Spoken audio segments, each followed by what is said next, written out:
Ge handu obifu bage handu ala imboru ogera gua imboru heye mango ya haikwanto wata mango ya haya. Kwa hiyo wazee walikuwa wanatusimulia kwamba kuna koo ambazo zilikuwa zinajulikana, yani koo zile za asili kabisa za Wairak, tofauti na hizo zingine. Na uzuri wa fasihi simulizi kwamba inarekebishika kadiri ya muda unavyoenda, kwamba pengine kuna mzee anazifahamu zaidi kama zilikuwa 8 au zilikuwa ngapi, lakini sisi katika masimulizi tumeambiwa 8.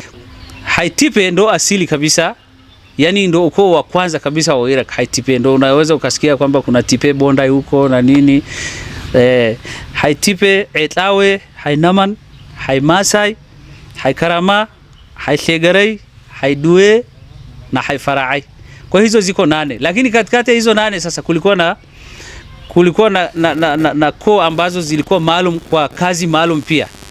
Kwa mfano tukisema ukoo wa Hainaman katika kabila la Wairak ni watu wanaojua madawa ya asili ya kuzuia wadudu. Ndio maana unaona kuna mtu anaitwa Nanagi au anaitwa Nanaki. Kwa hiyo Nanagi ni mtu wa Hainaman ambaye amebatizwa hilo jina kwa sababu ameweza kushughulika vizuri na hao wadudu waharibifu wa mazao. Nadhani Nanagi wazee wanajua. Kwa hiyo hii Hainaman ndo anashughulika nayo, lakini Haimase wanajulikana kwa sababu kazi yao ilikuwa ni kuhakikisha yale madawa yote ya asili, wakati wameweza kutoa yale maeneo madawa ya asili ya kujikinga na maadui wa eneo letu, wanatengeneza, ndio wanaita Haimasai, yani Masai. Nadhani Masai inaeleweka kwa sababu hakuna Mwiraq ambaye hajui Masai. Kwa hiyo ile Masai ndo mtu maalum anapewa, zamani ilikuwa yeye Haimasai ndo anapewa, yani kijana ambaye hadi upewe hiyo dawa, na ilikuwa ni jambo ambalo wazee wameshapitisha kwenye viwango mbalimbali. Hata wewe kijana ambaye unatengeneza hiyo Masai umepitishwa kwenye viwango mbalimbali. Yani kwa mfano haujavunjika, haujawahi kuungua moto, sio wewe tu, mpaka na familia yako hakuna aliyesababisha kifo cha mtu. Umeona Kwa hiyo kwa sababu wazee wanakupima na vitu vingi, yani wanakupima enzi hizo ulikuwa unapitishwa, yani licha ya kwamba hayo mengine yanajulikana kwenye jamii kwamba unakotoka hakuna damu ya mtu imemwagika kwenye familia yenu, lakini pia wewe mwenyewe haujawahi kuvunjika, haujawahi kuungua moto kwa namna yote ile, kwamba haujawahi pia hata kuugua ugonjwa wote wa zinaa, kwa sababu wazee walikuwa wanajilinda sana kwamba kijana anayetafutwa ambaye ndio atengeneze hiyo Masai awe mtu ambaye ni msafi, yani wakiteja usafi ni usafi kweli kweli. Kwa hiyo hadi wanazungumza kwamba wakati wao haujaugua ugonjwa wote wa zinaa, manake wewe mwenyewe unajilinda kwamba hata kama haujaugua ugonjwa wa zinaa, pia haujawahi kukutana na mwanamke ambaye ameshawahi kutoa ujauzito au kwa njia nyingine yote ile. Kwa hiyo nadhani inaeleweka. Kwa hiyo hao ndo walikuwa Haimasa, ambayo jukumu lao ni kuhakikisha yale madawa yanaenea kote.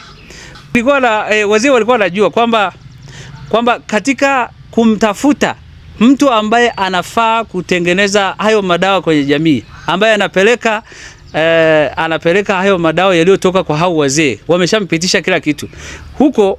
Tunako maanisha wazee wanaita, kuna kitu wanaita qaqat, yani kile kitendo cha wewe kuvunjika, kama ulishawahi kuvunjika kidole au mguu au wapi, hiyo ndio inaitwa qaqat.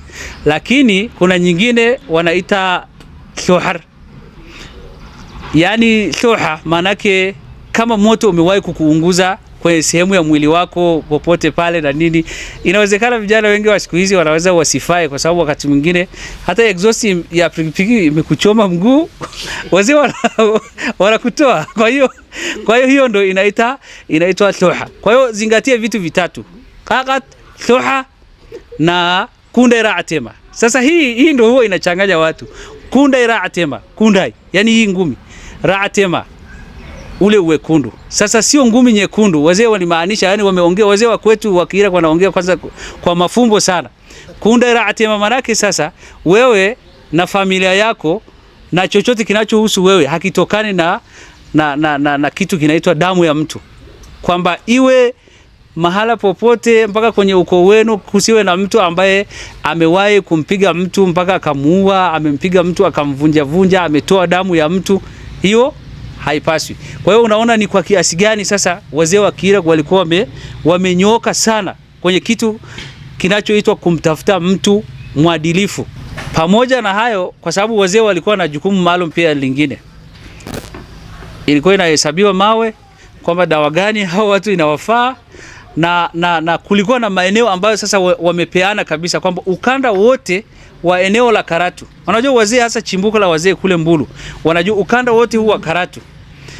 Wao wanasema yani ninyi kiserikali au kijamii inavyojulikana mnaweza kusema hii ni wilaya Karatu ina utawala wake, lakini utawala wa sisi wa kwetu wa kimila wanakuambia ya muqahi ma'ala.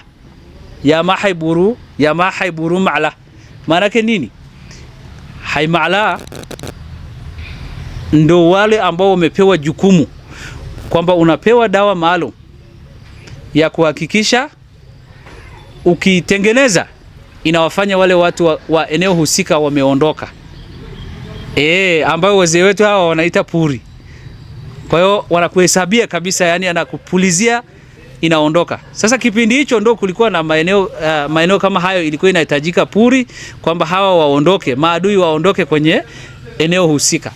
Kwa hiyo unasikia bana kulikuwa na kwamba Karatu karibu Karatu yote ni ya kwa Ma'ala, haiburu Ma'ala, kulikuwa na sababu hiyo. Kwa hiyo kule ikiwa labda kule Mbulu wanasema Gehandu bifu baha. Hata kwenye wimbo kabisa. Sasa lengo la wazee wakati ule ilikuwa ni kuhakikisha hawa maadui wanaondoka, lakini kulikuwa na watu wenye kazi maalum.